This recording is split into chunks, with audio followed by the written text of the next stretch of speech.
All right, welcome. Appreciate y'all joining me this evening so we can cover, a little bit about what NFTs are, and we'll go into some intricate details about, how to get into NFTs and the purpose, things of that nature. But just gonna kick this thing off. Oh, no. Flip too far. Back it up. All right. NFTs explained. This is what we're covering today. All right. We're gonna cover, like I said, all the details relating to how to get the NFTs, what is an NFT, and just give you some foundational knowledge of how this space works and how you can get into NFTs. So, all right, let's go and move forward. All right, what are NFTs? NFTs, the acronym is non-fungible tokens, right? Simply said, it's a digital token. And all NFTs, they hold some unique characteristics to them that makes them, of value, right? And then,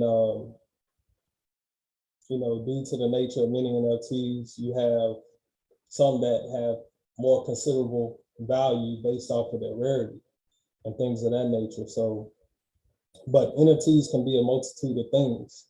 So we're going to get into that a little bit more deeply, but just briefly, when people think of NFTs, they think of maybe the CryptoPunks or the Bored Ape Yacht Club and things of that nature, because those are some of the most prominent NFTs in the space. But an NFT could literally be a digital representation of anything, even in the physical form. So we won't dig into that too deep today, but if someone has a question about, NFTs and connecting them into a physical form, then we'll touch on that briefly, but we won't dig in it too much today. So, but also NFTs can be games or in-game assets, which we'll touch on. It can be memes. It could be anything. Like, to give you an example, it can be a memorable moment. I remember when I first started hearing about NFTs, I heard of, I forget what painting it was, but there was this painting that it was a one-of-one rare painting. And the individual who purchased it at an auction, once they received it, the painting slid out of the frame and into a shredder. And instead of making the NFT itself instead of making the painting, which was a one-on-one in itself, an NFT, they made that moment an NFT, which being to be more valuable to them, the fact that they took this rare item and shredded it, which, so there's a multitude of things that can become NFTs. And that was just one example of like a weird one that kind of just stood out to me when I first got into this space, right? All right, let's keep it moving though. Anybody got any questions about what are NFTs? Your audio is kind of messy. Say again? Your audio is kind of messy. Okay, is it like going in and out, or is it like muffled? It's like muffled? Yeah. It's like a little echo towards not an echo, but like It sounds better now. Whatever you're doing now, it sounds better now. What about now? It's bad. It's back to the way it was. It's bad or good? It just kind of sounds like you're far away, like you should be closer to the speaker a little bit, something like that. What about now? Nah, it sounds like you're even more far away now, D-Wiz. Man, what is up?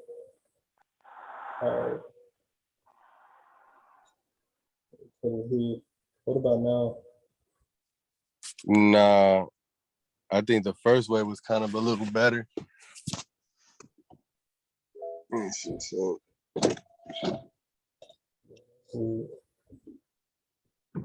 Can y'all hear me though? Is it that bad that you can't really understand me? Nah, we could hear you. No, bro. I could hear you and I could understand you. It's like, it's just that you're a little far. Don't let that distract you. It just sounds like you're on a operating phone. I don't know. It just sounds like you're a little far, bro. That's all. But I hear you perfectly, bro. Don't let that throw you off. Oh yeah, no, we I good. did have I a just want to question. make sure. I just want to make sure y'all can at least understand me. You know what I'm saying? Because it ain't much I can do about it right now. Because what I know is I've been having issues with my service today, but we'll make it work, man. What's up, bro?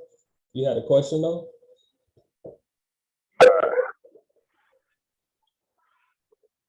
Moody, you say you had a question? Yeah, my bad. My phone had just connected to the car. I was gonna ask if you could touch a little bit more on NFTs can have different rarities behind it, or are we gonna touch a little more about that a little later on in class? I could touch it real briefly right now. So when we speak of rarities, and I'll just specifically talk about like profile pic NFTs. So that correlates to like Bored Ape Yacht Club or CryptoPunks and things of that nature. And I'm just speaking of those because those are some of the biggest NFTs in the space. So when you think of rarity, when you think of those items, those Bored Apes, so you may have a hat that only one of those 10,000 apes have. That makes it more rare. So that adds to a level of scarcity, or something along those lines. Or they may have a necklace on, or they may have laser beams coming out of their eyes. They get weird in the space. So when you have less of an item that's connected to that piece of art, that adds to a level of scarcity, and then that creates a rare item. So, like I said, even though there's 10,000, Bored Apes, like that's still a scarce asset because there's 7 billion people on Earth, right? So everybody on Earth can't have one. So that's one reason why the value is so significant.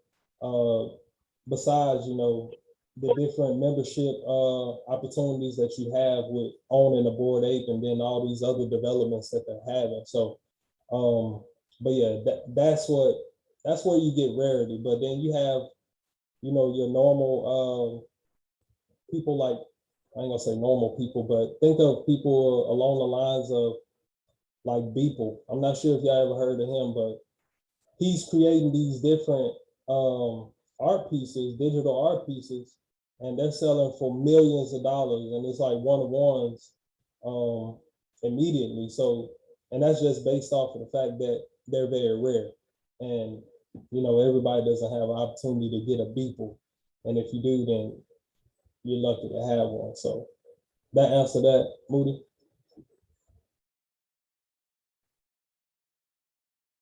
Okay. Yeah. Absolutely, bro. Okay. Yep, Cool. absolutely. Thank you. All right, let's keep it moving, man. I hope my audio improves somehow. We're gonna keep going though. All right, so let me move this here. So when people think of non-fungible tokens, they're like, what is fungible? What is non-fungible? Like, I don't understand that because that's not, vocabulary that we use on a day-to-day basis. So when you're thinking of a fungible item, you want to think of the dollar bill. If I have a dollar bill and you have a dollar bill and we swap them out, they're interchangeable. Like, we can swap them out and you won't have an issue with having my dollar bill unless my dollar bill may be torn in half or something that makes it different from your dollar bill, right? Or any item of that nature that are similar. Now, where you have sort of a gray area when you think of the dollar bill and it being fungible is when you have dollar bills that have like special seals on them, and that adds a level of rarity. So now you have a dollar bill that has a blue seal on a silver seal, or I'm not a collector of dollars, but when you have dollar bills that are worth thousands of dollars because they have a specific seal or a serial number on them, then that adds to a level of rarity or scarcity. And then to that individual, now it's non-fungible. So that's an area of gray that you see in items like that. But fungible items, like they're interchangeable. Like you can pass them from one person to the next and they won't have an issue with exchanging them. They're divisible also. So I can give you 100 pennies for your dollar if you want 100 pennies. I can give you 4 quarters for $1. Like they're divisible also. When you have items that are non-fungible, they're not divisible, like they're not interchangeable. So like when you think of a bored ape, right, or 2 bored apes, one person has a bored ape, the other has a bored ape, but they look completely different. So you can't base them off of equal value because this item may have a hat, or he may be smoking a cigar, and this one may not be doing any of that, but they're both from the same collection, but they're not weighed the same. So you can't just swap this for this because the values vary, which makes it non-fungible. Does that make sense to anybody? Y'all got any questions related to that? Fungible, non-fungible. Fungible things are interchangeable. They're divisible. Non-fungible items are things that aren't changed. They can't be changed, or they can't be replaced by something else. You can purchase them, but you can't swap them for something that you believe is of equal value. It doesn't work like that. Does that make sense? Y'all could just hit me in the chat if that makes sense. Moody, if you see any questions in there, just stop me, bro, and let me know. Got you. And yeah, it makes sense to me. I want to make sure it makes sense to everybody else. Yeah, if y'all in the chat, just drop some ones in the chat if that makes sense to y'all.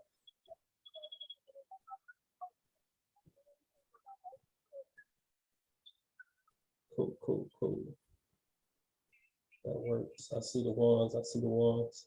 All right, let's keep it moving then. All right, here's some more examples of the difference between fungible and non-fungible. But like I said, fungible tokens are divisible. Like you can make smaller units of them.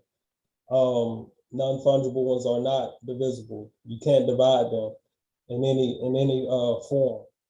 And then you have fungible tokens are uniform. Like they're identical. They don't have to be exact, but they're identical, and you can change them from you can swap them from one person to the next or one thing to the next. And then non-fungible items are different. And just to give another example of a non-fungible item, think of you have 2 plots of land, and this is in the physical form. This will make it non-fungible, right? You have 2 plots of land, both of them are 2 acres, but one is sitting on the coastline in Miami, and the other one is sitting in the middle of Kansas. You know, just because they're both 2 acres doesn't mean that, hey, I can swap them out of equal value. It doesn't work like that, because we know that if you got some coastline, you got 2 acres of coastline plot of land, you're not going to be swapping that of equal value to some land in the middle of Kansas, right? Unless you pumping oil out of there, or got some sort of value that's going to make it of equal value to that land on the coast in Miami, right? But that's an example of something that's in the physical form that's non-fungible. Like just because they're the same size doesn't make them, you know, interchangeable, right? Does it make sense? Yes. Cool. Yes. If it doesn't make sense to anybody in the chat, drop a 1, and we'll find another way to describe it.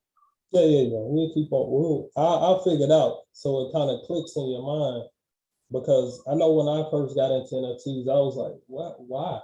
You know, I had so many whys. It was like, why is this a value? Like, it doesn't make sense to me. So, but if at any point during this class, if it doesn't make sense to y'all, like stop me, drop a question in the chat, and or just pop on and then I'll answer that question. So, but let's keep it moving though, if that makes sense to everybody.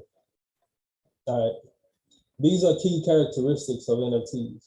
Like we mentioned before, indivisibility, then ownership. Like most people believe that aren't into this NFT space that the art is what adds to the value. Y'all, what is that? Yeah, the art is what adds to the value of the NFT, but in reality, it's more so the ownership, right? And the uniqueness or the rarity level, like we were just speaking earlier of, when you have something that's a scarce asset, that adds to the level of rarity. And then the transparency that it speaks of is being able to see this item on the blockchain, right? So I'm not sure how familiar you are with blockchain technology, but blockchain technology allows you to view things in a transparent way. Like if you hold an asset on the blockchain, meaning these NFTs, it allows you to see that asset and anybody else to see that asset. If they know that you, give me one second.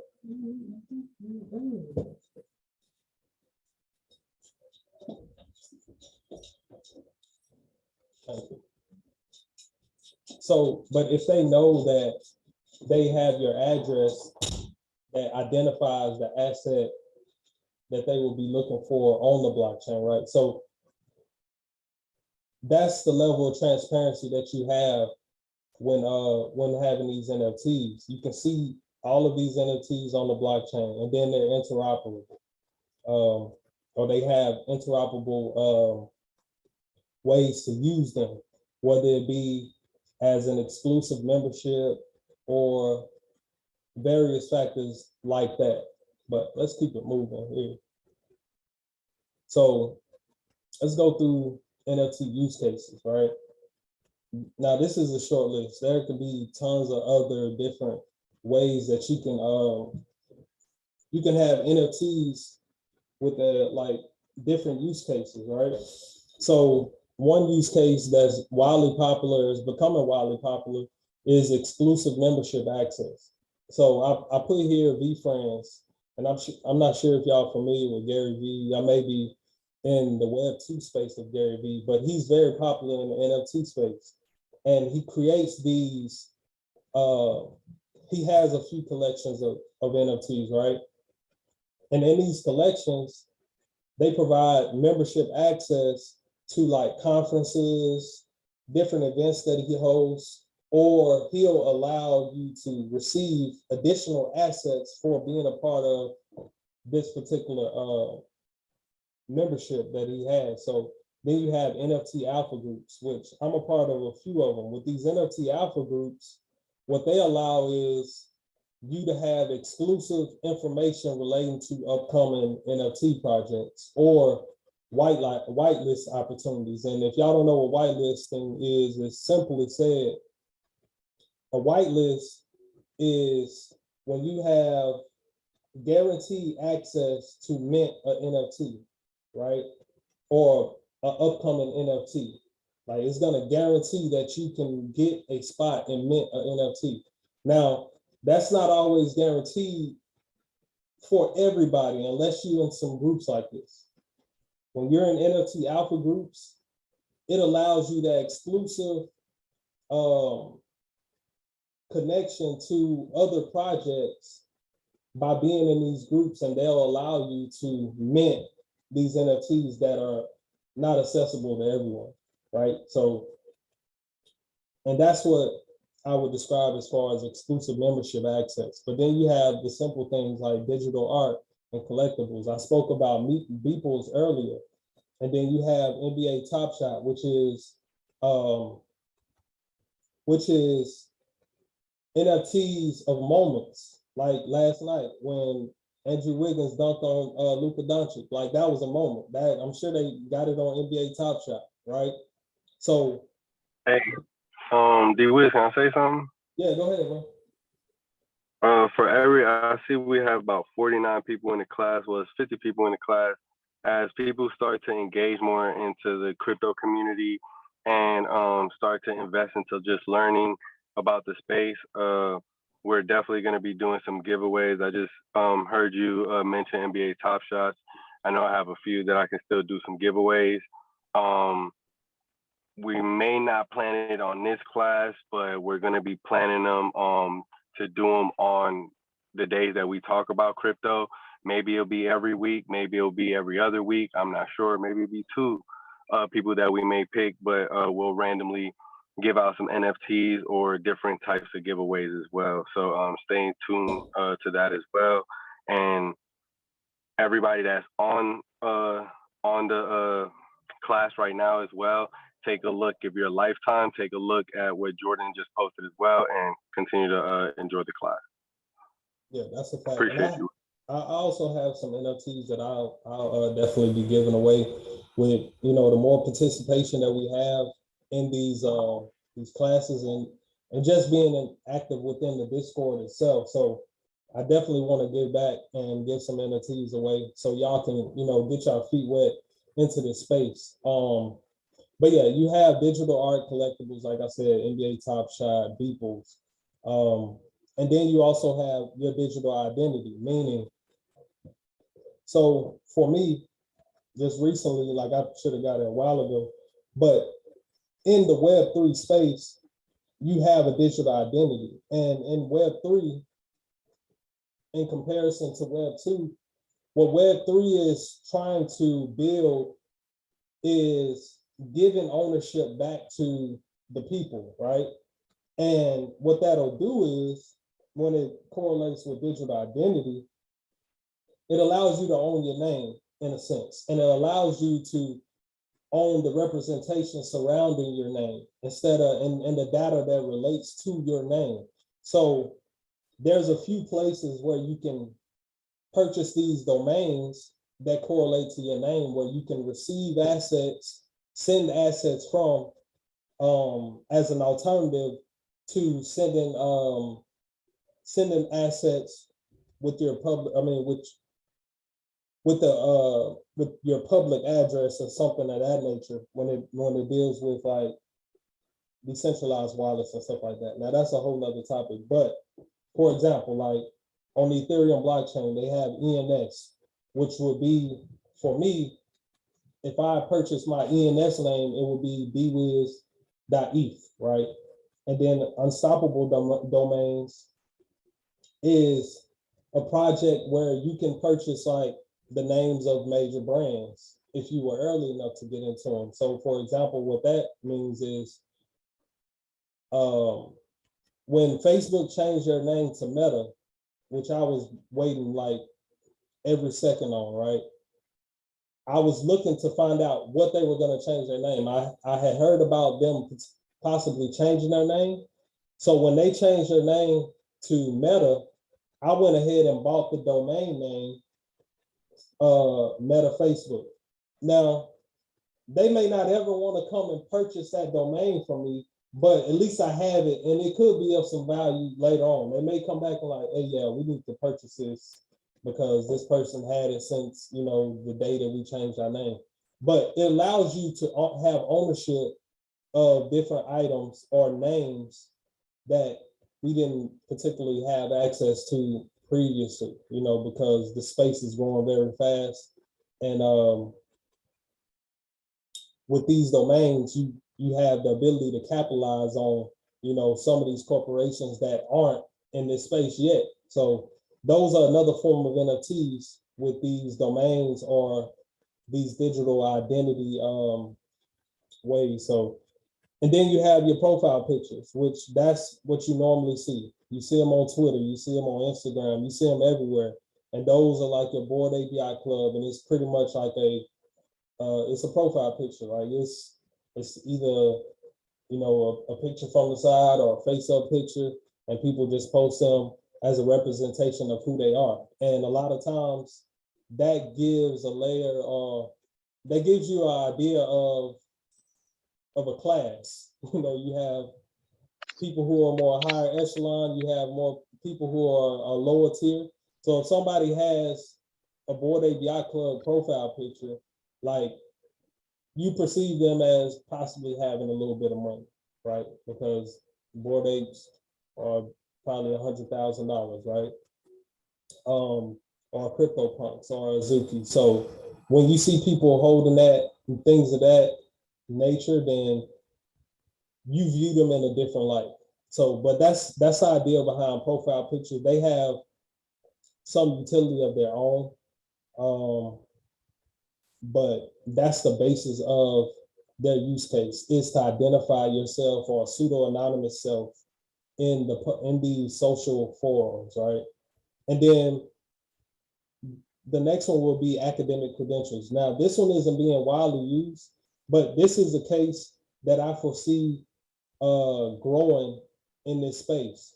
So, you know, we all have, I ain't gonna say we all, but, you know, we know people that have degrees, or we have degrees or certifications or badges that we receive for schooling or have, or things of that nature. So, but what NFTs of these things allow is them to be verified on the blockchain. And like I said before, the blockchain is transparent. And when you have these different items on the blockchain, they'll be there forever. You know, they'll be there forever, and I got all mine deleted. All 55,000.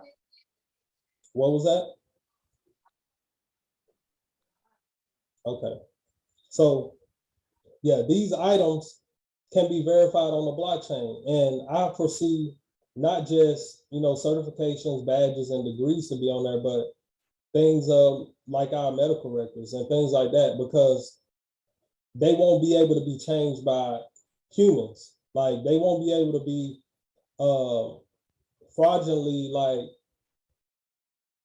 like misrepresented by anybody in any form. So that's another method. Academic credentials can be used as NFTs, where you don't have to bring the physical copy everywhere with you if you need to show proof. They can simply go on the blockchain, find your address, and pull up these certifications or degrees. Now, this is one that's going to be wildly popular going into, I would say, the next bull run for cryptocurrency, is in-game assets. Now, I'm not a gamer. I used to game like when I was younger, but one of the most popular games that was developed in the cryptocurrency is Axie Infinity, right? And many of you may not even know what Axie Infinity is, but there was people like paying their bills playing this game, but it required you to purchase an NFT to play this game. A lot of these third world countries were quitting their jobs and, you know, started playing these games, and they were making more money playing these games than they were at their day-to-day jobs, like making a ton of money, you know, more than some of our first world countries are making from playing these games, right? But what I see in the future is, you think of Call of Duty, you think of NBA 2K, you think of what's the other game? What is that game? Grand Theft Auto, right?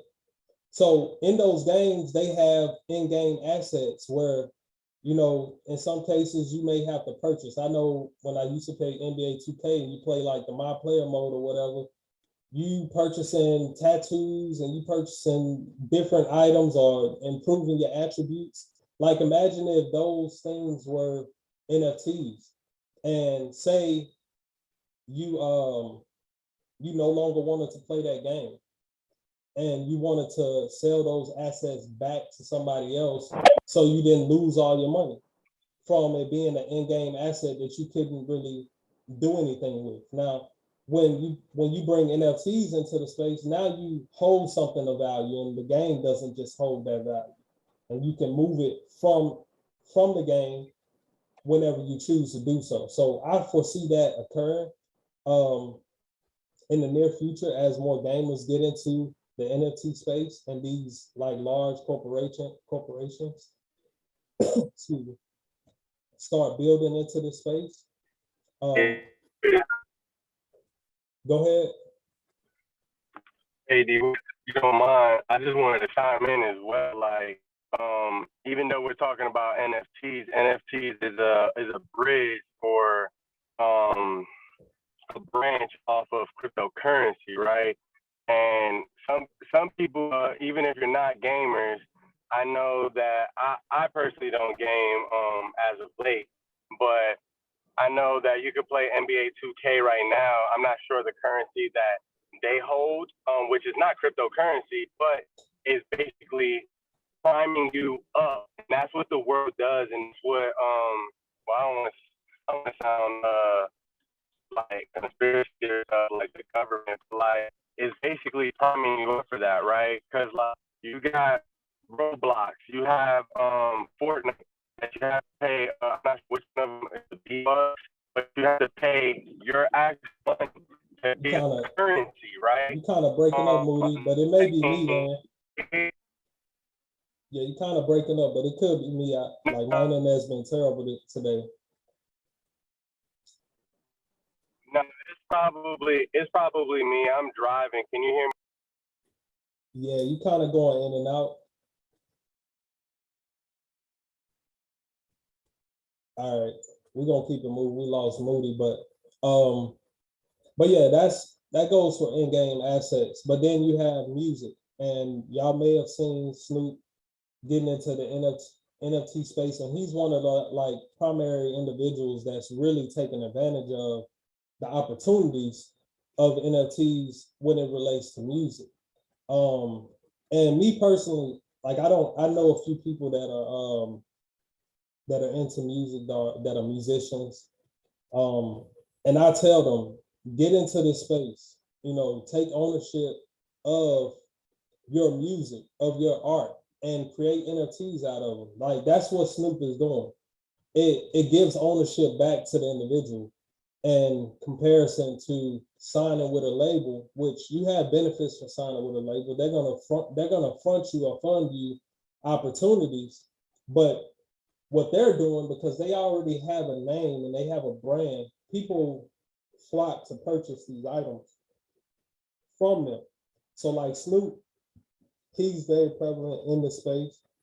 But then you also have Tory Lanez, which last year he dropped a small mixtape. I forget how many songs on there, and they sold out in a matter of minutes, and he made $1 million in a matter of minutes for NFTs that cost like $1. Like 5 or 7 songs.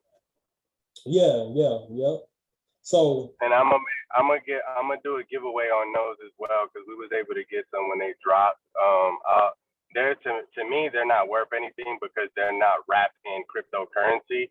It's not wrapped in a form of a currency. So he actually won because he understood what NFTs was. But everybody else that was able to purchase and hold those NFTs, you didn't win. You was just able to get a piece of his collection or a piece of his artwork that nobody else would have, right? But yeah, my bad, D-Wiz. I know I was kind of cutting off. What I was trying to say was just like with Roblox and Fortnite, and you even got NBA 2K, you take your actual dollars fiat and exchange it for a token that's like cryptocurrency, but it's not cryptocurrency, right? And use it in a form of money. But say like your kids that are playing Fortnite or Roblox, and they're getting these skins and things of that nature, you're not, it's not an investment, right? You're just, poor words to choose, but you're basically just throwing the money away, right? For your child to be entertained. But just like Vivi's coming out with a Vivi verse, right? You also have Decentraland, Sandbox, things of that nature, where you buy these NFTs or land, or whatchamacallit, you basically buy these skins. Like say on Decentraland, you can buy a hat and customize your avatar, right? You can buy a cape, things of that nature. And instead of you looking at it like, okay, I just bought a skin for a game for my child to use. Now your child can turn around and sell that same skin for the same price of the value that the skin is worth, or even more, depending on the rarity, right? Depending if the limited amount that there is, right? Because you could get a red cape with a Batman thing on it, and there's only 5 of those, right? And those are going for like $1,000, right? Whatever the case may be. But the floor price when they came out could have just been $30 to $20, but you can profit off of that as well. And that's another thing that I do, but a lot of people as well do with the VV app, where you buy it at a floor price and you can turn around and flip it or just hold it. I choose to hold just for the sense of the fact that I'm waiting for the VV verse to open up, right? And seeing how much more the value will go up in those. But I got you. You got it from here, D-Wiz. I was just trying to make sure that I said that. I know you said I was breaking up. Yeah, no, you was clear now, bro. But yeah, Moody is right about that. But to keep it moving, then you go to ticketing. So when you have NFTs that can be used for ticketing purposes, like if you wanted to host your own events, you could actually create NFTs and use those NFTs to as a ticketing service, right? That provides different benefits for purchasing that NFT or that ticket as an NFT. But when you think of major events, think of like the Super Bowl. Like I can't remember, but I believe they were speaking something about the Super Bowl this past year and having some element of an NFT with the purchasing of it, but that could be incorrect. But just think of the possibility of purchasing a Super Bowl ticket as an NFT and then having added benefits after the fact, or just having that NFT because only so many people were able to attend that specific Super Bowl, right?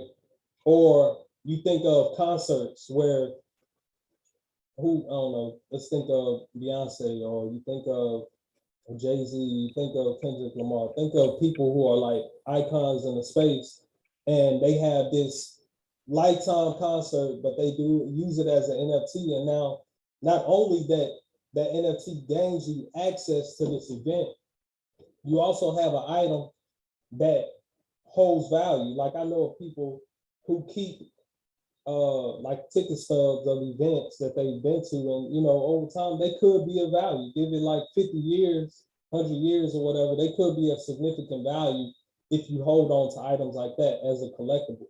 NFTs can be used in the same fashion, but they also, in the mind of ticketing services, you can use them as an added level or give exclusive membership access, like the first item that we said at the top after purchasing a ticket. So other possible use cases in the near future that I see, people. D-Wiz, my bad to interrupt real quick.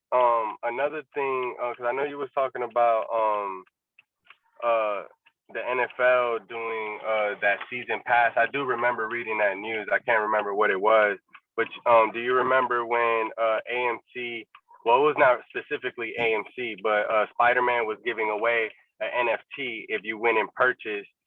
You had to have something else to do. I think own a share of AMC or something beforehand. But they were giving away a Spider-Man NFT with the purchase also of the Spider-Man movie if you qualified for it, right? So they haven't spoke about it yet, but there's a utility behind that, right? Where any Marvel movie that comes out or certain things like that, they can give some access to like people that are holding those tickets to like 3D movies or things of that nature. So it's like sometimes when you're buying an NFT, when you're buying an NFT, you always want to look at the use case behind it and the utility, because of the things that you can acquire from it and what you can gain from just being a shareholder of the NFT. Yeah, that's a fact. I do remember that too, Moody. I don't remember the specifics, but I do remember that exact time frame when AMC, or I think it was AMC, one of those movie theaters, they was offering that for that movie. So but to finish this slide off, I believe driver's license will be in the form of an NFT, because, or any form of identification, whether it be an ID card or passports. like you can put all those things or create them as an NFT and they're verifiable on the blockchain. So it makes it easier for people to do their job, like police officers. Instead of you handing them a driver's license, right? Maybe they scan a QR code that gives them access to, say maybe they scan a QR code to your license plate. I'm just thinking outside the mind right now, but they scan something of yours that connects your actual driver's license to the blockchain as an NFT. And they can view and verify you are you based off of what they see on the blockchain, right? So driver's license, any form of identification, passports, like then that also kind of protects you in a sense where you don't have to worry about losing those items. Like you don't have to carry those items around as a physical in the physical form, right? And then you also have the likes of supply chain data, like, you know, you can create NFTs for items that are being shipped from one location to the next. You can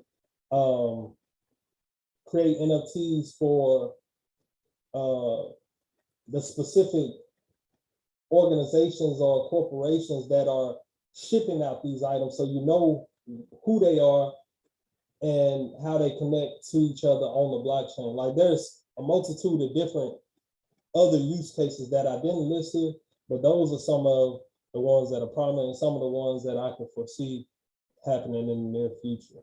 All right, let's keep it moving. Any questions about use cases of NFTs? I have a question. Okay. Hey, good stuff, man. Since NFTs are like really taking off, let's say you really let's say you don't want to invest in NFTs per se, but you want to invest in the platforms that create these NFTs, right? Mm-hmm. Like what type of platforms are really taking off that are helping really build these NFTs, you know, if you don't mind answering that. So just off the top of my head, most of the platforms that have like NFT marketplaces and things of that nature, most of them are decentralized and there's not many ways to invest into them because they don't have like a cryptocurrency. So you look at OpenSea, right, which is the primary custodian of most cryptocurrencies and their collections. Like they get the most volume daily, monthly, yearly at this point for NFT minting, creating, selling, trading, everything. But they don't have access to where you can gain ownership of that particular company or their project. Now you do have the likes of like Coinbase. They created an NFT marketplace. I don't know how in depth they're gonna get into like building out their marketplace, but that is a way that you can get into it. But they do other things on Coinbase, like they sell cryptocurrency, but that's more in a centralized way of like getting ownership of these or a corporation that has the ability to like build out an NFT like marketplace. So like Coinbase, FTX.US, they have a marketplace. Now FTX, they do actually have a coin that you can purchase, but they do a multitude of other things that aren't centralized on NFTs, if you get what I'm saying. So to actually get into the space and have ownership of like a singular like NFT proof like project that's building out the space, I don't think there's one that's specifically doing that, where you can invest into that and gain value from investing into that. So I will look into it more deeply to see if there's things out there. But to my knowledge, I don't know of any that you can invest in directly unless they're a cryptocurrency or unless they provide other utility that's not singular to NFTs. that makes sense to you.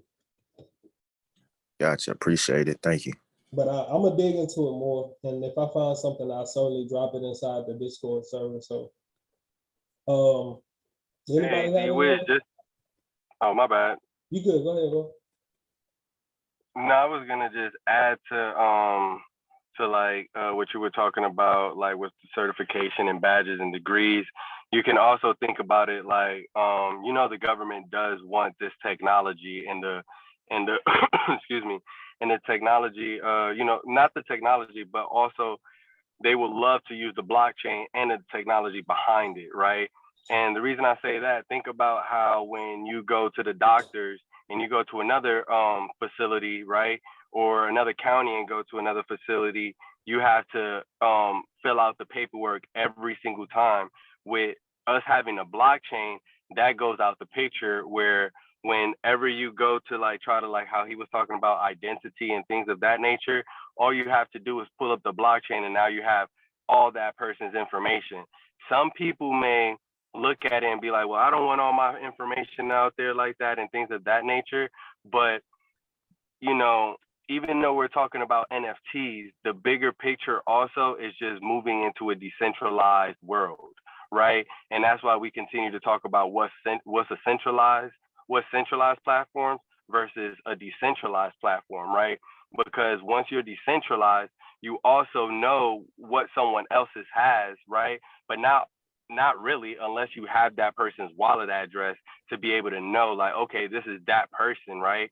But no one can lie to you now, right? The bank is better than a bank, because most people don't know that they put their money in a bank and now they just put a number on a screen for you, and that's really your money, right?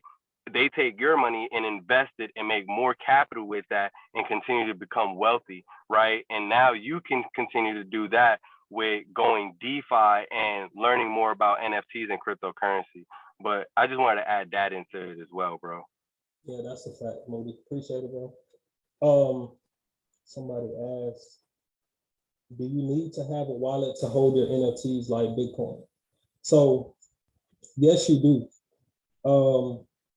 And I think I'm going to touch on that shortly. But you do need a wallet. You need a DeFi/Web3 wallet to hold these NFTs. I'm not for certain on Coinbase because I haven't used that, but I believe you need a wallet also to hold your NFTs on their exchange also. So some of the centralized exchanges like Coinbase or FTX.us, like they may have a capability where you don't have to have a wallet. I've not looked into it in depth, but as of now, like it behooves you to have one of these wallets, in which I'm going to cover some of those wallets in a little bit. Hey, what does that mean? What does that mean though? Like, say if one of these centralized platforms allow you to hold an NFT without a personal wallet, what does that mean? So think of it in the likes of how you go on Coinbase and you purchase Bitcoin on Coinbase, and it sits on Coinbase, but you really don't have true ownership of it because it's not in a actual self-custodial wallet, a DeFi wallet, a Web3 wallet. Like you don't have the private keys that contain those assets. So, like I said, I'm not for certain if those platforms work in that manner, but if they offered it, I could see people using it like that because we're accustomed to, you know, banks or these corporations, you know, maintaining our current assets for the most part. Most people are accustomed to that. So to switch over to being a sole custodian of your assets, it's kind of foreign. So, but as of now, definitely you're gonna need a DeFi wallet to maintain your NFTs and be a sole custodian of them to be able to, you know, trade, buy, sell, whatever you like to do with those NFTs. All right, let's keep it on moving. All right, cool. And yeah, I was gonna touch this. I was just talking about this. So what's needed to begin purchasing NFTs? First and foremost, like I said, you need a Web3 wallet. The different wallets that you can use are MetaMask, and this is just some, it's not all. And it also, you have to factor in which blockchain are you buying these NFTs on, right? But if you use MetaMask, you can pretty much use any blockchain, but primarily, most people that use MetaMask wallet, they're purchasing Ethereum assets or Ethereum NFTs. You could also use Trust Wallet. You could do the same stuff on Trust Wallet that you do on MetaMask, but the most preferred wallet is actually MetaMask. Then you also have Coinbase Wallet, and it does the same thing as MetaMask also. Now, if you're looking for Solana NFTs, then you want to get the Phantom Wallet, which is spelled PH instead of an F, because there's another wallet out there that's called Phantom that's spelled with an F, but it's not for Solana. And then you also have another wallet that I didn't list here for Cardano-based NFTs, which is the Euro wallet, which is spelled YOROI. And that's another Web3 wallet that you can use for purchasing NFTs. So the first and foremost, you need to have a Web3 wallet to maintain and purchase these assets. Now, next, you need to fund that wallet. And your funding needs to be based off of which NFT you're going to purchase and where that NFT lies on, what blockchain that NFT lies on. Like when you think of Bored Ape Yacht Club or CryptoPunks or these major NFTs, most of them are on the Ethereum blockchain. Now, second up to the Ethereum blockchain is the Solana NFTs, which lately they've been quoting Solana summer for NFTs, meaning like Solana NFTs are going to take over the Ethereum NFTs this summer, which the data proves that recently they have been. But like I said, second would be to fund your wallet based off of the asset blockchain that it sits on. And you could have Ethereum, Solana, Matic, Cardano, and whatever other cryptocurrency that it requires. Then you need to identify the marketplace that you want to choose. Now, the marketplace that you can choose from, like I said, you have the centralized locations, which Coinbase, FTX. There's a few others, but those are centralized exchanges where I'm not sure if Coinbase does no fees, but they have the benefit on FTX.us where you can purchase these NFTs and not have to pay gas fees. So that's a plus, but on these centralized exchanges, they also don't have as many NFTs on them, so you don't have a full collection to go through. But those are your centralized methods. There's a few others, but those are the top two that I will speak of that people will be looking into. But then you have the top dog, which is OpenSea or Magic Eden for the Solana NFTs. OpenSea has Ethereum, Solana, and Polygon Matic NFTs integrated right now, and they'll likely add more blockchains as the time goes. But OpenSea is the top dog, and then you have Magic Eden for Solana, and then for Cardano's blockchain you have CNFT.io, and that's the primary marketplace for Cardano NFTs. So there's a ton out there, but that's to name a few for some of the top locations that get the most volume. My preferred location is OpenSea because it allows you to see the most NFTs, but then you have a LooksRare and a few others, or Super Rare, where you have like those extremely high value NFTs or one-on-one art NFTs, right? And then next, you want to browse and find the NFT that piques your interest. Like what do you like? Do you like abstract art? Do you want a profile picture? Do you want metaverse land? because that's also an NFT. So that's what you have to figure out. What do you want to purchase, and is it you purchasing it because you like the way it looked, or you want it to make a flip? Like, do you want to profit from investing into this asset or NFT, right? Then next, you want to actually purchase the NFT. So once you identify the NFT that you want, then you go to purchase it using whichever cryptocurrency that it requires. Keep in mind that you have to put enough in there that'll cover gas fees. And when you're speaking of gas fees for Ethereum, they can get outrageous. So you want to always have, at minimum, when you're purchasing an NFT on Ethereum, just at least have an additional $100 in it, because gas fees can be outrageous, especially at peak times in the day, or if you have a significant NFT project that's being released, you'll see significantly higher gas fees. And when I say gas fees, that's the transaction fee that it costs to process purchasing that NFT. You don't have to worry about that so much with Solana. Matic is gas free, and Cardano's fees are very low. And most other blockchains, they're very low. But Ethereum specifically, the gas fees they can be outrageous. Sometimes they're reasonable. If you've been in this space, you know what reasonable is.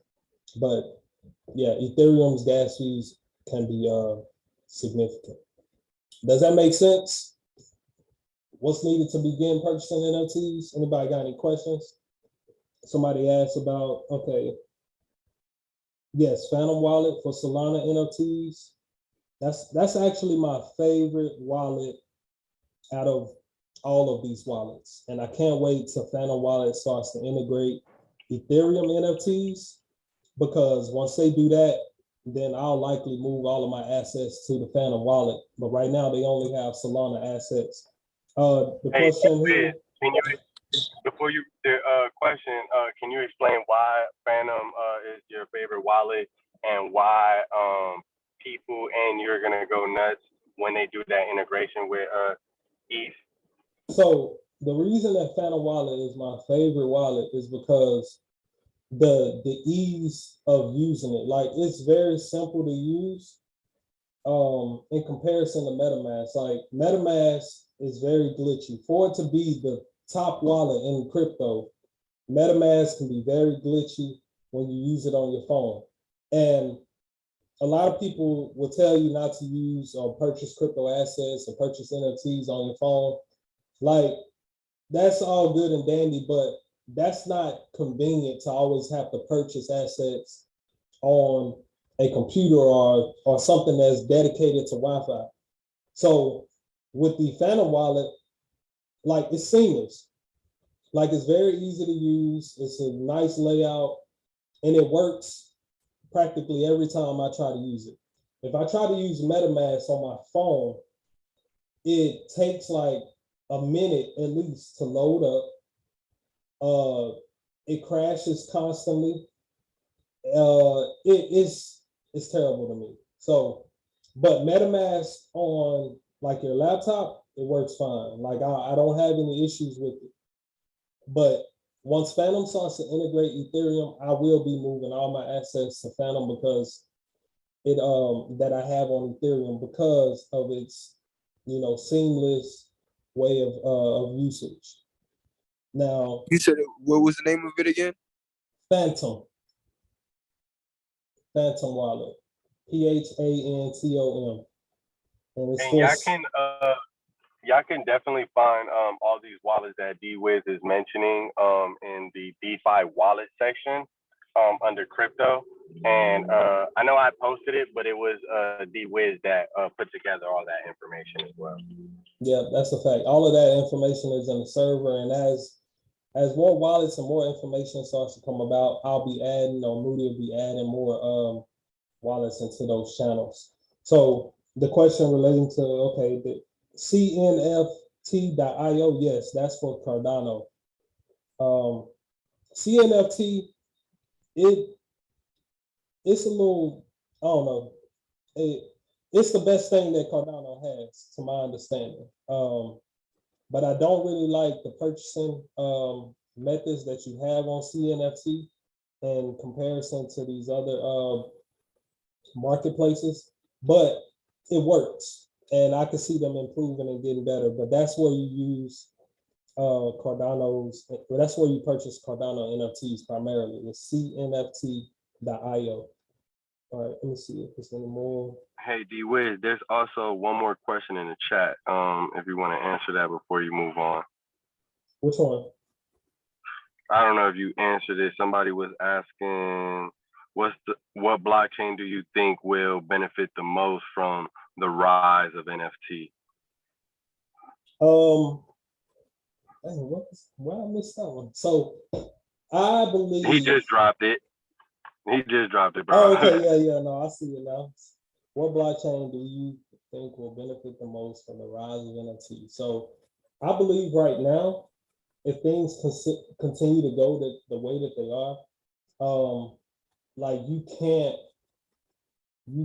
knock Ethereum, even though the gas fees are horrendous at times on Ethereum. I believe Ethereum still wins with NFTs because Ethereum has the first to market advantage over all these other blockchains. Now, I do like Solana's development into the space that's being competitive to Ethereum. But what I don't like about Solana is that Solana's blockchain gets congested and it stops all the time. So if it picked up and started getting as much volume as Ethereum gets on a daily basis when we were in a bull market, I don't think Solana's blockchain will be sustainable unless they start to build something to fix the issues that they have on the Solana blockchain. Now, some other competitors that I can see, which I can see Cardano being very competitive,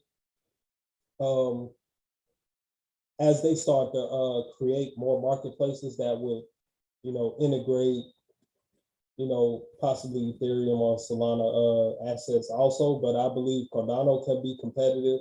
They do have some very expensive NFTs over there, so they have a following. I've not followed many projects on Avalanche, but I could see Avalanche taking some of the market share and being prominent. But at the end of the day, all of these assets, all of these blockchains that are competing in this space, it's going to be very difficult for them to dethrone Ethereum-based projects. So if you want to and this is not financial advice, but if you're going to get into NFTs, out of all of the blockchains right now, the safest ones, even though NFTs are down now, the safest NFTs are on the Ethereum blockchain. And they're likely the most expensive. And then second would be Solana's NFTs. So, all right, cool. We answered that one. Any more questions before we keep it moving? All right, no questions. Let's keep rolling. All right, can anyone create NFTs? Anybody can create NFTs. Now, like this slide says, although you create an NFT doesn't mean that, you're guaranteed to have somebody want to purchase it. But what I'd suggest is anybody that has any artistic ability, create your art, continue to create your art, no matter how good it looks, no matter how good it sounds, because you need to, like I said in the beginning, NFTs is not about the art itself. It's about identifying ownership. That is the primary reason NFTs, or the primary benefit of holding an NFT, is to verify that you own this particular asset, right? So let's look back in time and let's consider Van Gogh, right? The creator of Starry Night, the painting. If y'all can recall Starry Night, during that time, Van Gogh wasn't a prominent painter, you know what I'm saying? But he had a few paintings out there, and I don't even believe, if I'm saying this correctly, I don't believe he actually even made any money from painting Starry Night. And but imagine if Starry Night was created into an NFT and put on the blockchain, and that NFT was passed down from his wallet, or that wallet was passed down that held that NFT to his children and their children for generations to come up until now.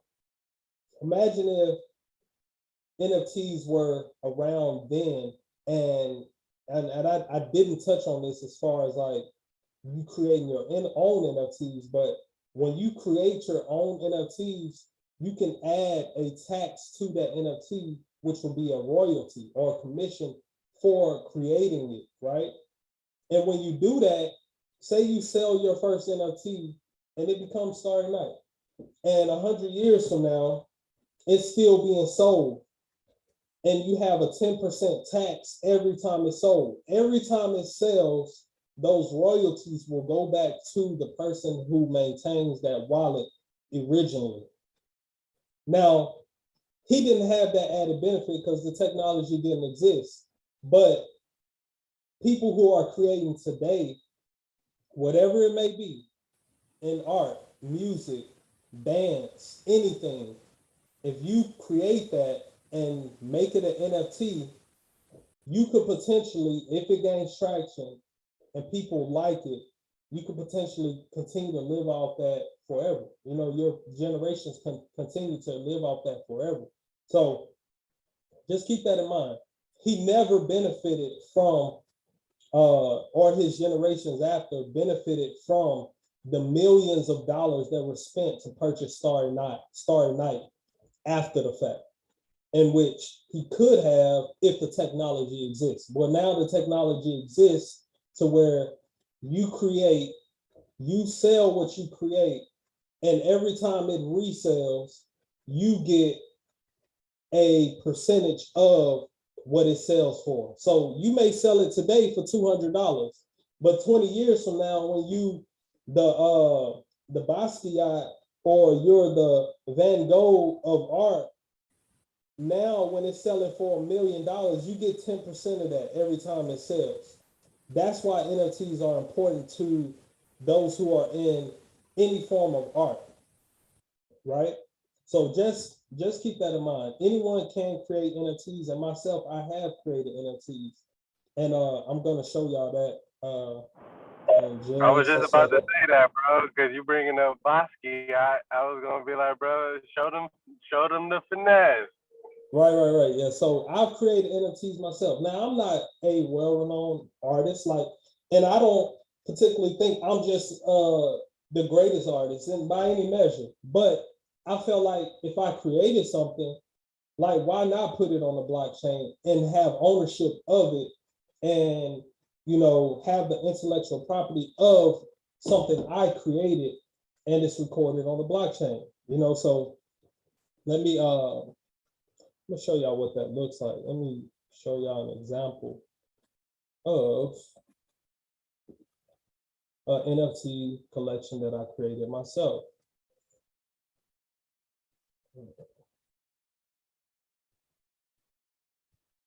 So can y'all see this? Inside the mind of John Michelle?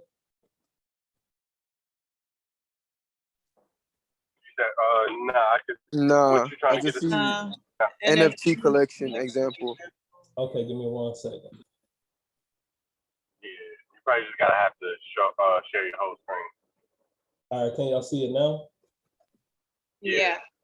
All right, cool. So this is one of the collections of NFTs that I created. Now, nobody's bought my NFTs from this collection at all, right? But like I said, anybody can create. So I created this particular collection with the idea of taking some identity from Jean-Michel Basquiat, like some of the style that he used in creating art, right? Now, Basquiat is one of the most prominent artists of our time. Like in this in the 20th, 21st century or whatever. So he's one of the most prominent artists. So I took inspiration from his art and created this collection. Now I have 3 collections that I created. This is one that's called Inside the Mind of John Michelle, right? And if you look at it, like these are some iconic moments. Like this one here is from Love and Basketball, right? This is Wilt Chamberlain's 100 game. But if you look at it, it has this distinctive characters that you will see in Basquiat, like the crown, or you'll see some of these features in the characters that actually look like Basquiat. Like this is Kobe when I forget what championship he won here, but this is him in the showers and he pouting, right? But you see, he got nappy hair. Kobe never had hair like this, but that was like a representation of Basquiat, right? And then you have Thriller, you have Dwayne Wade and LeBron James. This this photo here. You have who is this? OBJ, the catch when he was with the Giants. You had a flu game. So I just wanted to, create iconic moments or recreate iconic moments and make them into NFTs. Now, one day these could gain traction. Some people may start purchasing these and put them on their wall. I don't know. But I know I had the ability to create these, and I was like, let me at least put these on the blockchain and make them into NFTs. Go ahead, bro. There's a statement in the chat. I'm driving, but I was gonna tell you the Sauce. I think his name is Fam. I'm not sure. He's a producer. And he was saying something about like it's tingling. If you want to, bro, mute your mic and ask D-Wiz some questions on like what you can do and how you can profit from your own music and what platforms you can utilize and what to do with your music, bro. Yeah, most definitely. And I'll touch on it before you even ask. But so it says this got my mind tingling as music producer. Got to figure out how to incorporate my production. Most definitely. Like if you are a producer of music, whether you are the artist or you manage artists, like these are ways that you can create NFTs and actually gain more value from consistently, like I said, with the example with Starry Night, right? Like it could be music also. You put a song out there and you sell this song to 1,000 people, right? Every time they resell it, like you gain royalties from them selling that song. It doesn't matter what it is.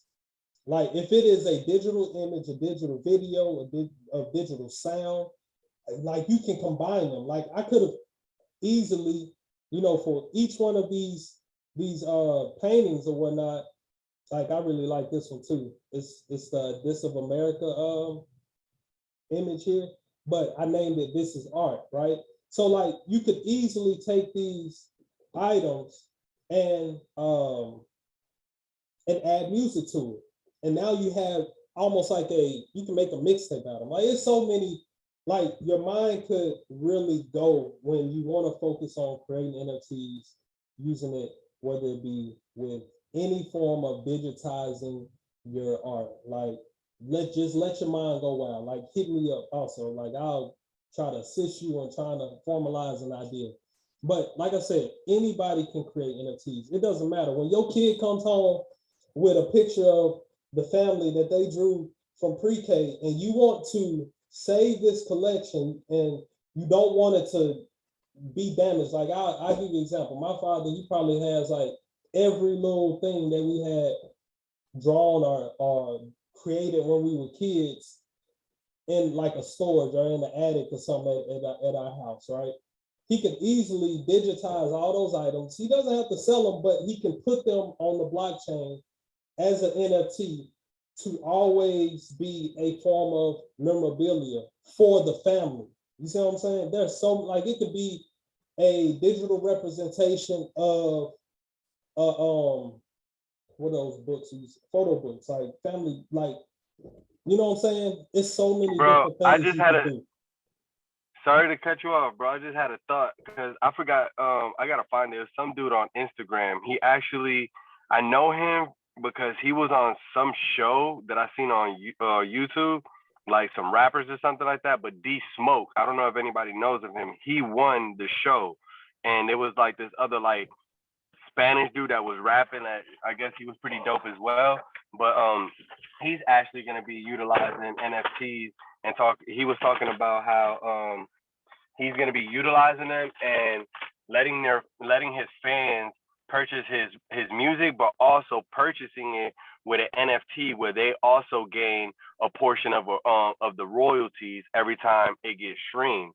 So like there's this one dude that like he's like one of my favorite rappers right now. His name is LaRussell.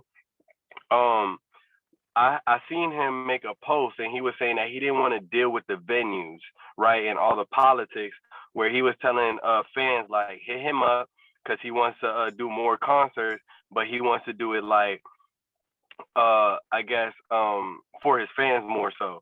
And he was like, we can do it at like in your backyard if you got like a decent amount of space or something like that to like hit him up, right? So like even and I already know he knows about the blockchain because he has a song called Blockchain, saying that he invested into XRP.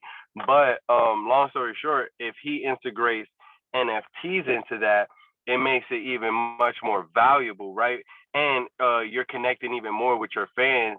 And I just think you integrating NFTs into the things that you're doing for more so for artists, music producers, things of that nature, it gives you more ownership. You take the label out of the way. The label now becomes the fans, if anything, because now they can directly come to you and buy it. So if you have your music on TuneCore, on BIM, if you follow the actual paperwork and not just throwing your music, and I'm saying on YouTube and getting it copyrighted, and you start using the blockchain and NFTs, you can understand how you have more ownership, right? And the day that you do pop, because one thing I do like, I would like to mention, it works for anybody, but the people that can capitalize off of it the most are people that are influencer, people that have a following behind them and things of that nature, because they already have people looking at them and are already sold or bought into the product that they have, right? Or the services that they have. So you just also have to think about that nature as well.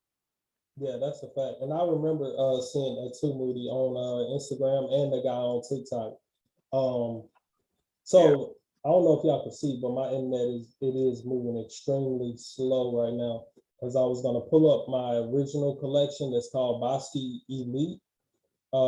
That's a profile pic collection, so y'all could see what a profile pic collection of NFTs will look like outside of your norm of Bored Apes or CryptoPunks or things of that nature. So, but I'm not gonna wait on that. What I'm gonna do is go back. Nope, we ain't gotta go back. So on the slideshow, the next thing was seeing where to buy and sell NFTs. So since we already here, and I hope this pulls up because my internet, like I said, is moving extremely slow. But like I said, this is OpenSea, right?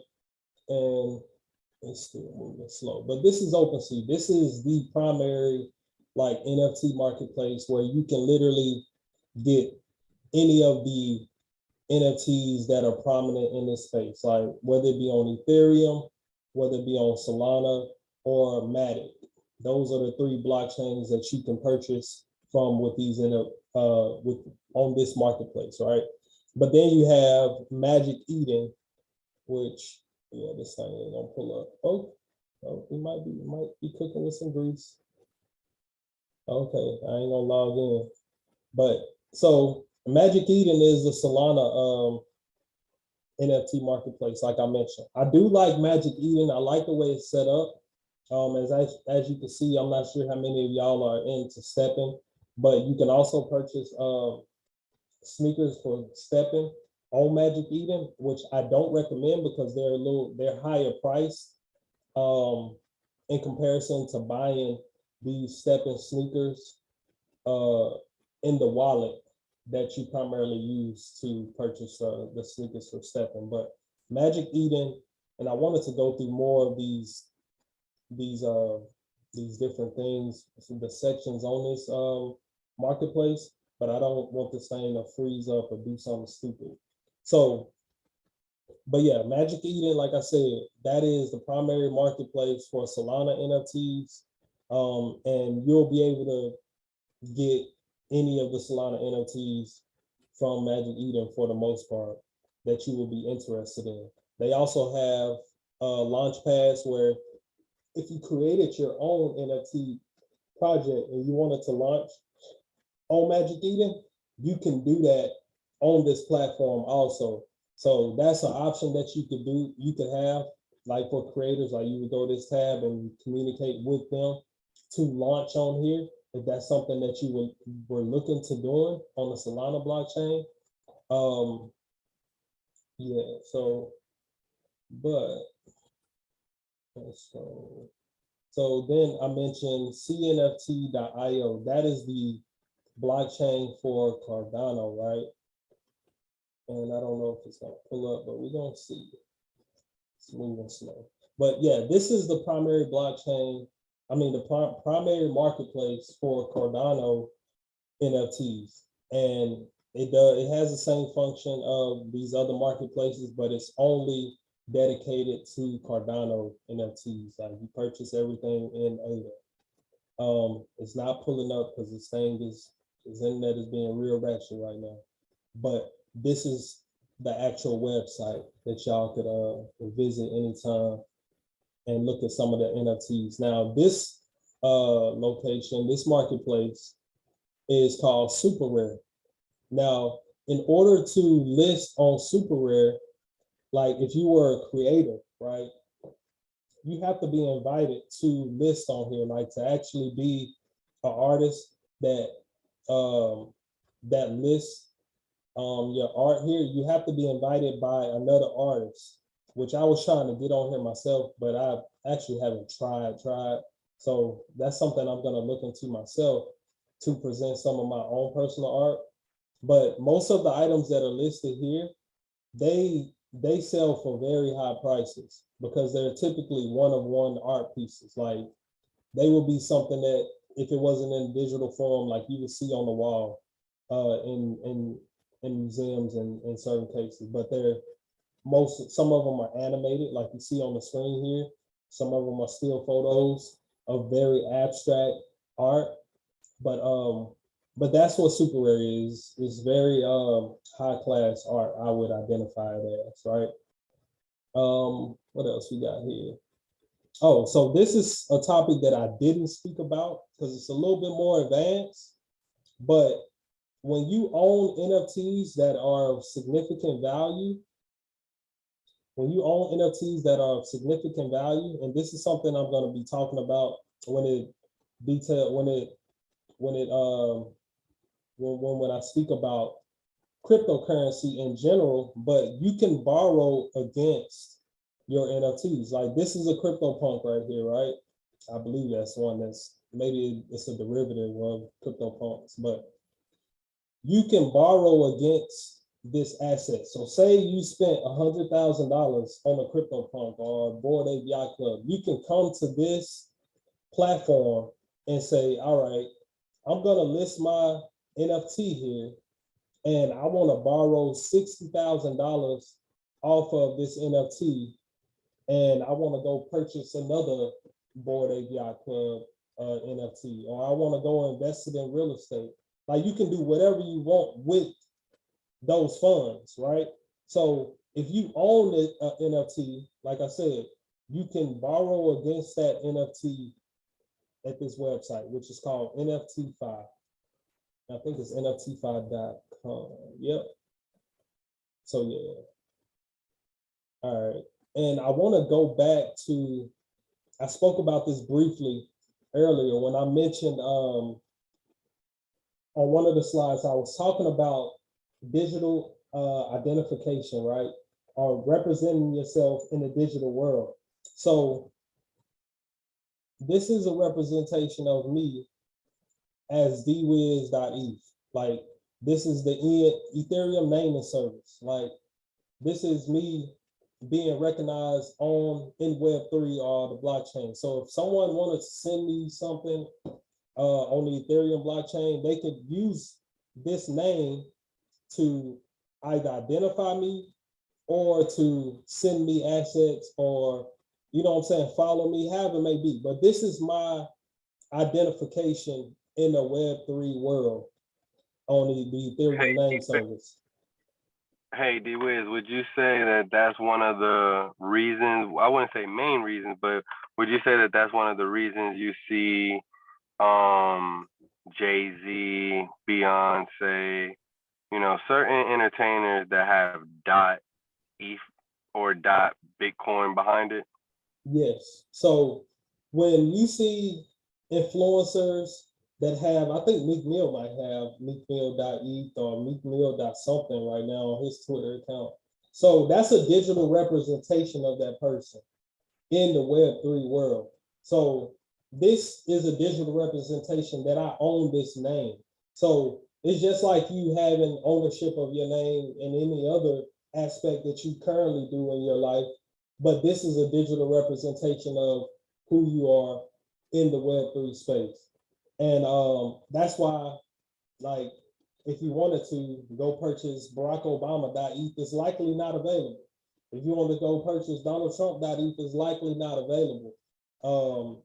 Because people know there's value in ownership of names or brands. So like if I wanted to go purchase, and I wish I could pull it up right now, but I'm sure it won't even load.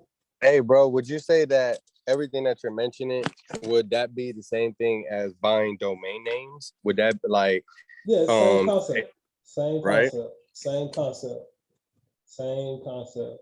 So, and what would you relate that to, like buying domain names, like right now, or buying like .eth? What would you relate that to, like in the past tense that we've seen evolution on?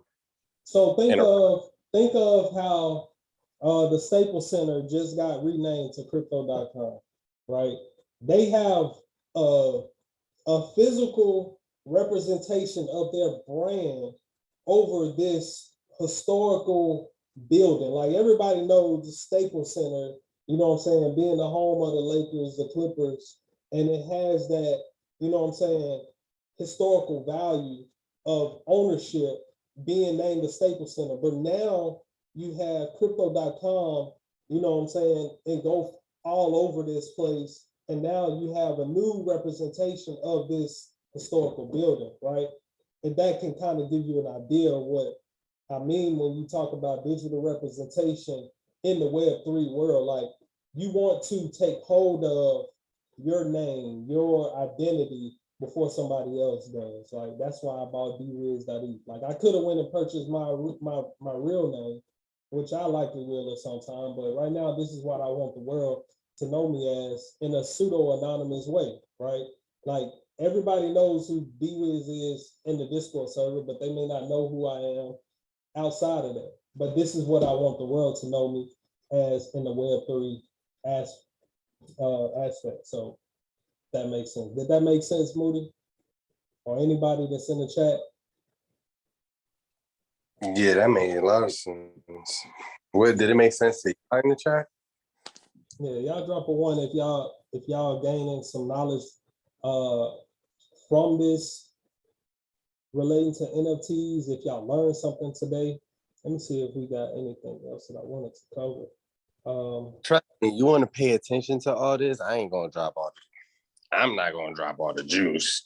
You know what I'm saying? Because I just can't do all that. But you want to pay attention to this class because there's a lot of things coming from this class real soon. So and I'm not even talking about like the giveaways that we mentioned and things of that nature, but there's a lot of other things that's going to come from this. So if you guys want to learn more about investing and just, you know, having different assets for yourself, I would definitely tune in and ask D-Wiz any questions so that you can be up to speed for the next round of NFTs. Yeah, that's a fact. Now, I'm not gonna spill the sauce because we ain't even got all the ingredients of the sauce together yet. And is in regards to our lifetime membership for the Discord server. So we're developing a NFT as a representation of a lifetime member, right? Now I want y'all to understand how valuable that is when we do put this thing out and how it's of value to those who have already purchased and who will purchase this lifetime membership. Like I said, the NFT is not primarily about art, it's about ownership. And when you have ownership of something, you have something of value because we have a consensus that this is of value. Like we can all agree that, having access to this Discord server is of value. So now think of it like this. Those who have already purchased a lifetime membership into our server, like they will be getting a NFT, right? And when they have that NFT, right, now they have a representation of that value. They can literally come here on OpenSea for whatever reason, if they if they needed to sell that NFT, whether because they don't have any more time to be invested into the server, or they had a life-changing event, they needed some funds, they could literally come list that NFT that shows a representation of value back on OpenSea, and somebody could go purchase that NFT from them. So I don't know if that clicked for y'all, but right now, those who have purchased a lifetime membership, right, for our server, they purchased that lifetime membership. Initially, you immediately in the hole with that money that you spent, right? But unless you go and trade and now you done made all that money back, now you out of the hole. But when you incorporate an NFT, right, now you've purchased that lifetime membership, and now you have an NFT of equal value. Now, the value of the memberships will be increasing in time, right? So the value will be increasing in time. So today's price may not be next month's price, you know what I'm saying, or the month after that price. So what I love about the utility behind it, I can't talk about that, but the utility that's going to be behind it, and also what I love about it is just, I can't talk about it, man, but it's going to be awesome. Yeah, I'm just gonna give like I said, we don't have all the ingredients of the sauce yet, but the little bit of sauce that I can detail to you is the functionality of what you will have by purchasing a lifetime membership and holding an NFT. When you purchase that lifetime membership, you get an NFT. Now, if you wanted to go tomorrow and say, man, this server ain't for me, for whatever reason, or I done made a ton of money, I know how to do this on my own, which that's great. I don't necessarily need the server. I want to go put this NFT, hold on one second, bro. I want to put this NFT back on the marketplace and get my initial value back out of it. Like, it may not sell the first day, it may not sell the second day, it may take a week or a month, however it may be, but you still hold that value after you make that initial purchase. And that's a beautiful thing that you don't get when, like, nobody's doing this. Like, I'm just gonna tell y'all, and I don't want to get off the pedestal about it, but there's value in NFTs and how we're gonna incorporate them into our server. As we get more information, as we start to continue to build this thing, I want y'all to certainly understand that value, right? And we'll go from there, man. But anybody got any questions in the chat? Moody, what was you about to say, bro? Oh, I was gonna say, can't spill all the info, but I'm not sure if all lifetime members would get one, or the people that sign up before June 1st that become lifetime members. But I don't know.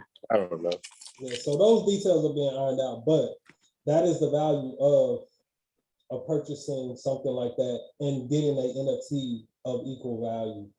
Like it's as if you're not really losing in a sense, right? But I just wanted to like make sure y'all had a better understanding, or at least a small understanding of how you get that value by owning a NFT, especially that gives you that acts in the way of like a membership or service that's provided to you, right? But yeah, if y'all need to, you know, speak on voice or drop any questions that y'all have.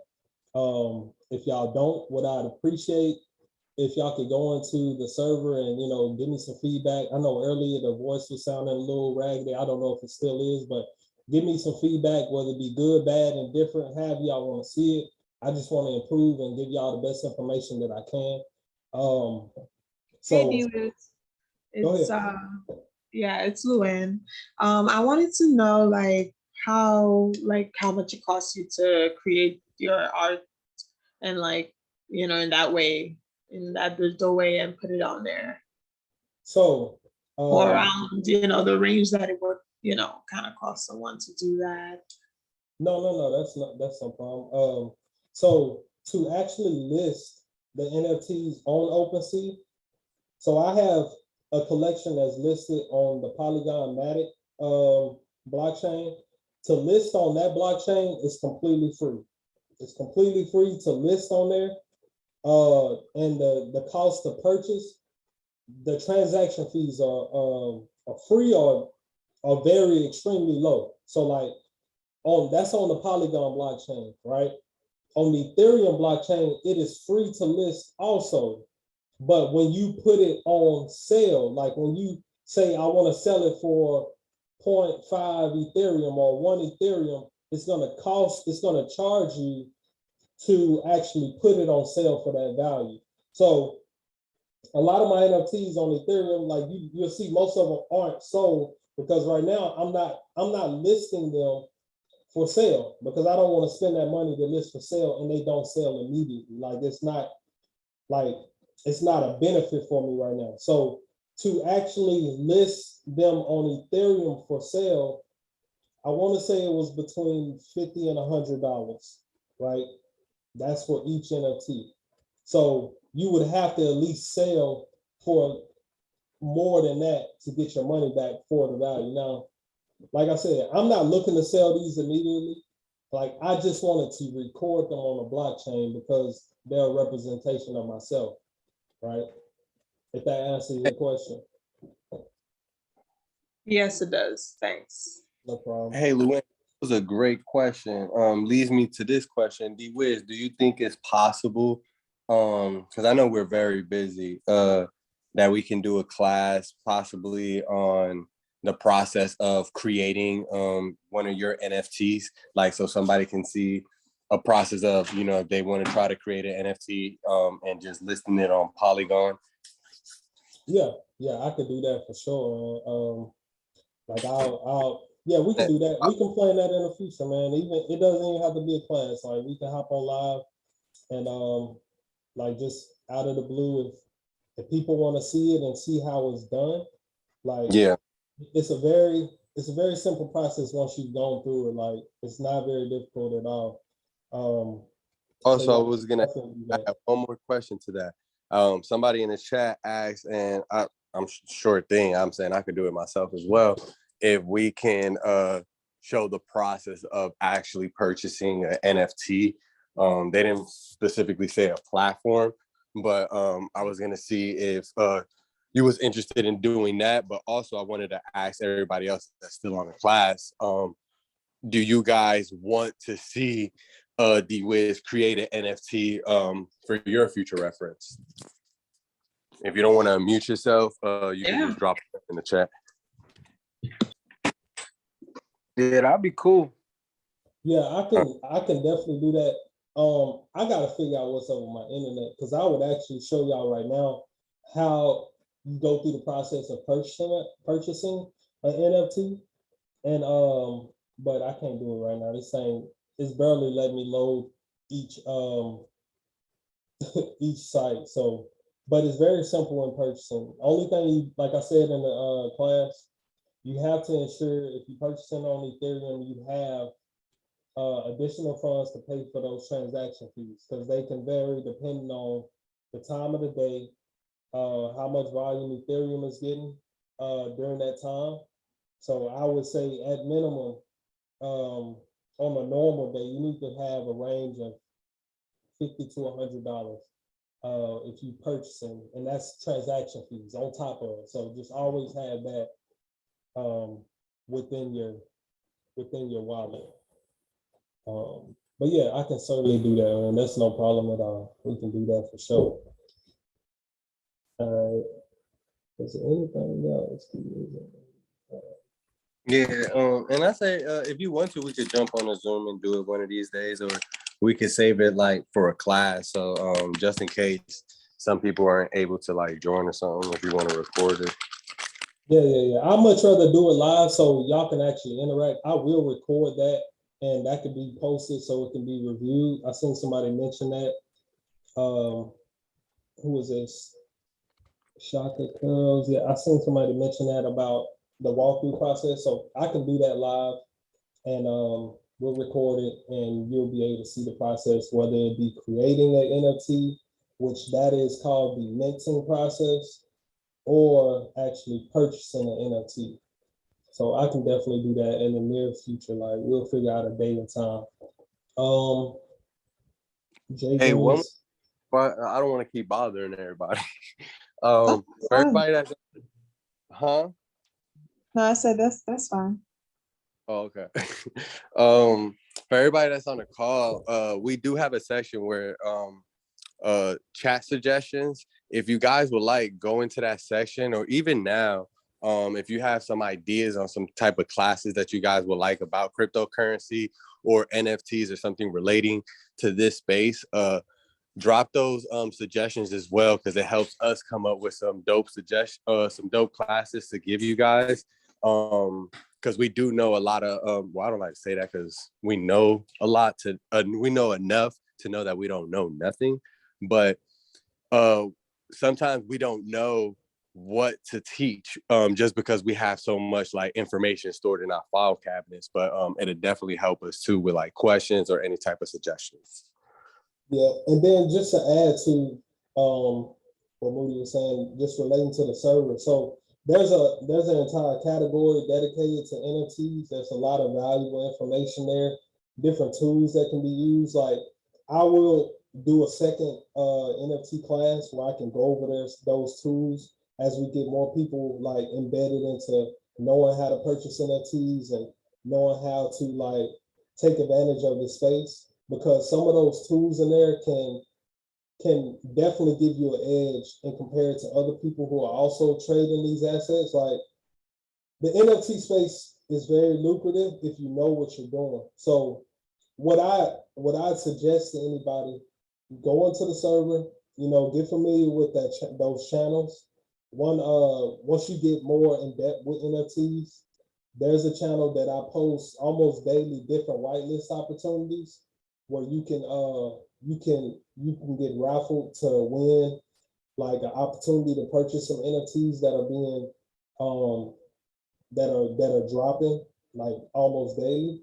So that gives you an opportunity to almost get an immediate flip, especially if that NFT project is like very like it's getting a lot of traction in the NFT world. So definitely look into that as y'all grow into learning about these NFTs, and then just fall into the chat sometimes, like ask a question. Like, I'm not a complete expert about this stuff, but I know enough. And if I don't know something, I will assist you in trying to figure it out. And maybe we'll both learn something in the process relating to NFTs, but definitely. I'm gonna make this a little more juicier. Since there's only like 30 people on this call, there's a section in the Discourse called Crypto with Wiz. Crypto with Wiz. I'm not gonna say who's all gonna make it or if everybody's gonna get a giveaway. I don't want to mention what it is, but since there's only about 30 people on this call, type something in chat with Wiz, not the crypto section, so it doesn't get lost. Go to chat with Wiz and say interested. Type interested in NFTs. Yeah, no. So that channel is blocked. That Oh, channel is on. Yeah, it's only readable for everybody. But just DM me or hit me in the crypto chat or the NFT chat. Like I will respond. I will provide some feedback to anybody that's interested. Go to the NFT chat right now, and I'm only gonna look for the first 30 people to do it. Just type interested in NFTs. But yeah, that's all I have to say. And whoever does it, you'll hear from the team soon. Yeah, that's about. Yeah, man, that's about all I got for now. Like as a beginner level or foundational level for being embedded into NFTs, I just wanted to make sure y'all had a foundation or understanding of how to get into this space, right? And the different things you can take advantage of.